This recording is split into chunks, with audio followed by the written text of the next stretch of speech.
Hi കൂട്ടുകാരെ, പുതിയൊരു വീഡിയോയിലേക്ക് എല്ലാവർക്കും സ്വാഗതം. അങ്ങനെ മാഷിൻ്റെ അരികിലോട്ട് ഇന്ദ്രൻ ആ കട വിട്ട് കിട്ടാൻ ചെക്കുമായി ദാസിനെയും കൂട്ടി വന്നിരിക്കുകയാണ് കേട്ടോ.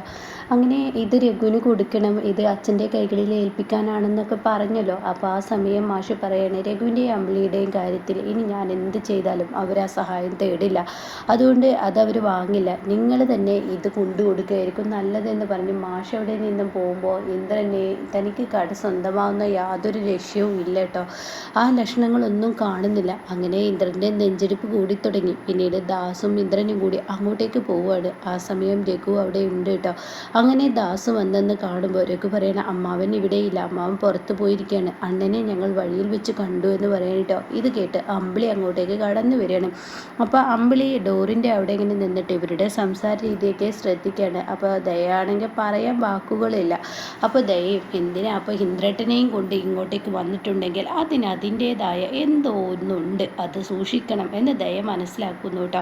അങ്ങനെ ദയ ഇത് നിന്ന് കേൾക്കണം. അപ്പോൾ ഉടൻ തന്നെ ദാസ് പറയണേ, രഘു ഞങ്ങൾ അണ്ണനെ കാണാൻ വന്നത് നിന്നെയും കൂടി കാണാൻ വേണ്ടിയാണ്. അണ്ണനോട് കാര്യങ്ങൾ പറഞ്ഞു, പക്ഷേ അണ്ണൻ പറഞ്ഞത് നിങ്ങളോട് നേരിട്ട് പറയാനാണ്, അതുകൊണ്ട് വന്നതാണ്. അത് കേൾക്കുന്ന അമ്പിളി എന്തിനാണാവോ ഇനിയിപ്പോൾ അടുത്ത പ്രശ്നത്തിനാണാവോ എൻ്റെ രഘുവേട്ടനെ വിളിക്കണേ, പണിക്ക് മാത്രം രഘുവേട്ടൻ, എന്നാൽ കൂലി കൊടുക്കാൻ ആർക്കും വയ്യ എന്നുള്ള ആ രീതിയിലുള്ള നോട്ടവും ഭാവവും ഒക്കെ ആയി കേട്ടോ.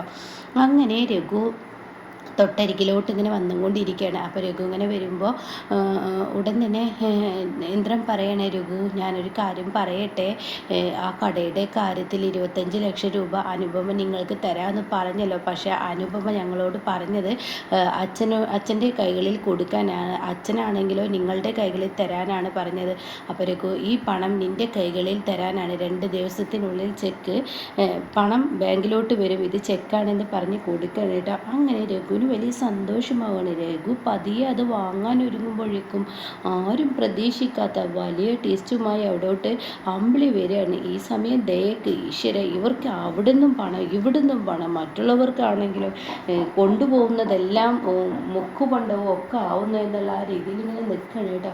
എന്നിട്ട് രഘു ആ പണം വാങ്ങാൻ ഒരുങ്ങിയ ഉടൻ തന്നെ അമ്പിളി പറയണേ, ഇന്ദ്ര അത് ഞങ്ങൾക്ക് വേണ്ട എന്ന് പറയണ്ടോ. ഇത് കേട്ട ഉടൻ തന്നെ ഇന്ദ്രൻ ചോദിക്കുകയാണ്, അമ്പിളി നിങ്ങൾക്ക് സ്വന്തമായ ഒരു ബിസിനസ് തുടങ്ങണമെന്ന് നിങ്ങൾ ആഗ്രഹം പറഞ്ഞിരുന്നല്ലോ, അതിനല്ലേ ഈ പണം ഞാൻ കൊണ്ടുവന്നത്. അനുപമ പറഞ്ഞിട്ട് അതൊക്കെ ആയിരുന്നു, സ്വന്തമായി ഒരു ബിസിനസ് തുടങ്ങണമെന്ന് ഞങ്ങൾക്ക് ആഗ്രഹമുണ്ടായിരുന്നു, ഇനി ഞങ്ങൾക്ക് അങ്ങനെ ഒരു ആഗ്രഹമില്ല. അത് കേട്ടോടെ ദാസ്, എന്താ മോളെ നീ പറയുന്നത്? അതെ, ഞങ്ങൾ സ്വന്തമായി എന്ത് ബിസിനസ് ആണെങ്കിലും ഞങ്ങൾ സ്വന്തമായി കണ്ടെത്തിയ ഒരു ബിസിനസ് തുടങ്ങുന്നതായിരിക്കും ഞങ്ങൾക്ക് നല്ലത്. അല്ല എങ്കിൽ മറ്റുള്ളവരുടെ കയ്യിൽ നിന്ന് പണം വാങ്ങിയിട്ടുണ്ടെങ്കിൽ ആ ചൊറിച്ചിൽ ജീവിതകാലം മുഴുവൻ കേൾക്കേണ്ടി വരും. അത് കേൾക്കുന്ന ഇന്ദ്രന് കാര്യങ്ങൾ മനസ്സിലായിട്ടോ. സുഷിരയെ കുറിച്ചാണ് ആ പറയുന്നതെന്ന്.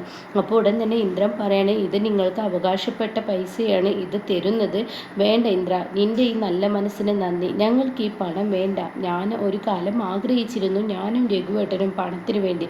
അന്ന് ഞങ്ങൾ ചെല്ലുന്ന വാതിലുകളെല്ലാം കൊട്ടിയടക്കപ്പെടുകയായിരുന്നു. ഇന്നിപ്പോൾ ആ ഒരു മനസ്സിൽ അങ്ങനെ ഒരു ആഗ്രഹം ഞങ്ങളിൽ നഷ്ടപ്പെട്ടു പോയിരിക്കുന്നു. അതിൻ്റെ ആവശ്യം ഞങ്ങൾക്കില്ല. ഞങ്ങൾക്കിപ്പോൾ ആകെ ഒരു ആഗ്രഹം മാത്രമേ ഉള്ളൂ, രഘുവേട്ടൻ്റെതായ ഈ ഓൺലൈൻ ബിസിനസ്, ഓൺലൈൻ ടാക്സിക്കും പോകണം. ഞാൻ എനിക്ക് പറ്റുന്നത് പോലെ തയ്യലും അടിച്ച് എങ്ങനെയെങ്കിലൊക്കെ വലിയ മുട്ടില്ലാതെ കുടുംബം അങ്ങ് കൊണ്ടുപോയിക്കോളാം എന്ന് പറയുന്നിട്ടാ.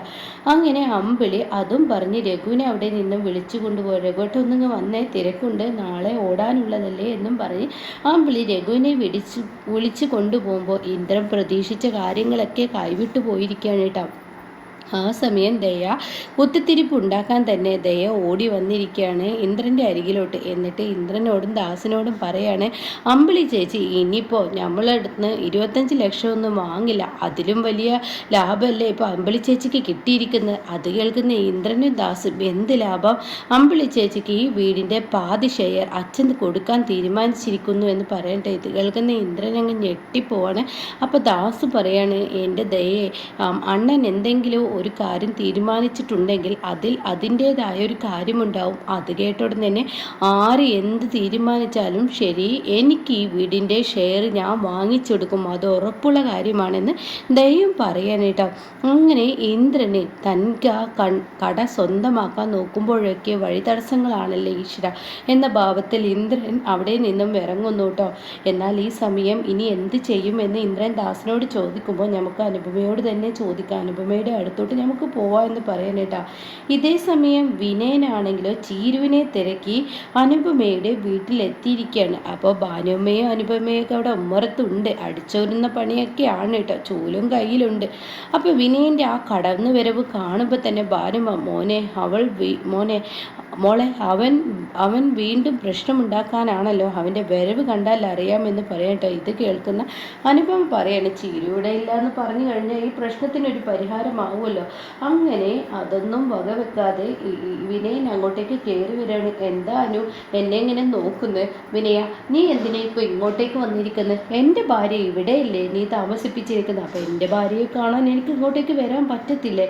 അത് കേട്ട ഉടനെ തന്നെ അനുപമ പറയാണ്, നിൻ്റെ ഭാര്യയും ഇവിടെ ആരും തന്നെ ഇല്ല, അങ്ങനെയൊന്നും പറഞ്ഞാൽ പറ്റത്തില്ല, എനിക്ക് എൻ്റെ ഭാര്യയെ കാണും വരെ ഞാൻ ഈ ഉമ്മറത്ത് തന്നെ ഇരിക്കുമെന്ന് പറഞ്ഞ് ചൂലൊക്കെ എടുത്ത് അവിടെ അടിച്ചു വാരി ഒരു സമരത്തിന് ഇരുന്നിരിക്കുകയാണ് കേട്ടോ. ആ സമയം ഭാനുമ്മ പറയുന്നുണ്ട്, ദേ വിനയ, ഇതൊരു പെണ്ണുങ്ങൾ മാത്രം താമസിക്കുന്ന വീടാണ്. ഈ വീടിൻ്റെ ഉമ്മറത്ത് നീ ഇരുന്ന് കഴിഞ്ഞാൽ പോലീസിനെ വിളിക്കും. ആ പോലീസിനെ തന്നെയാണ് എനിക്കും വിളിക്കേണ്ടത്. എൻ്റെ ഭാര്യയെ നിങ്ങൾ ഇന്നലെ അവിടെ നിന്ന് ഇറക്കിക്കൊണ്ടുവന്നതാണ്. എൻ്റെ ഭാര്യയെ എൻ്റെ മോനും അവളുടെ വയറ്റിലുള്ളതാണ്, അവരൊക്കെ സംരക്ഷിക്കേണ്ട എൻ്റെ ഉത്തരവാദിത്തമാണ്. എൻ്റെ ഭാര്യയെ നിങ്ങൾ ഒളിപ്പിച്ചിട്ടുണ്ടെങ്കിൽ തീർച്ചയായും എനിക്ക് അതിനൊരു ഉത്തരം കിട്ടണം. എൻ്റെ ഭാര്യ തിരികെ എൻ്റെ അടുത്തോട്ട് വരണം എന്നൊക്കെ പറഞ്ഞ് വളരെ ദേഷ്യത്തോടു കൂടി ഇങ്ങനെ സംസാരിച്ചും കൊണ്ടിരിക്കുമ്പോഴാണ് അങ്ങോട്ടേക്ക് ഇന്ദ്രനും ദാസും കയറി വരുന്നതായിട്ടോ. ഇന്ദ്രനെ കാണുന്ന അനുപമക്ക് ഒരു സമാധാനമൊക്കെ ആയി.